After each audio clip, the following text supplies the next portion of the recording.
Dis Biscoff Friday en vandag maak ons 'n Biscoff chocolate ganache taart.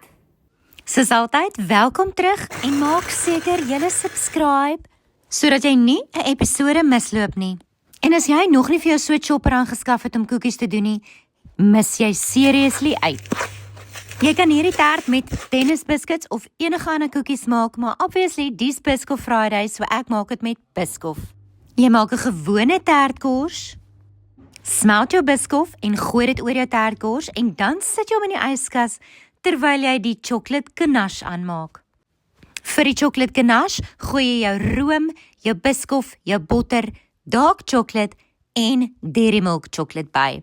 En weer eens hier kan jy maak soos jy smaak want is jou taart, so jy kan chocolate gooi net wat jy wil. Smelt alles saam op nie te warm hitte nie. Meng hom saam totdat jou ganache glad is. Ek het die crunchy Biscoff gebruik, so myne was obviously nie heeltemal glad nie, maar julle, dis delish. Dan haal jy jou kors uit die yskas uit en gooi daai ganache bo oor die kors met die Biscoff.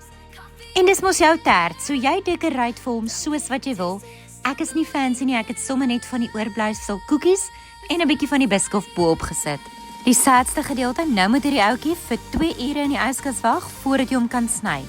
Maar glo my, dit is die wag werd. Biscoff chocolate ganache taart. Onthou om te subscribe. Sien julle volgende week.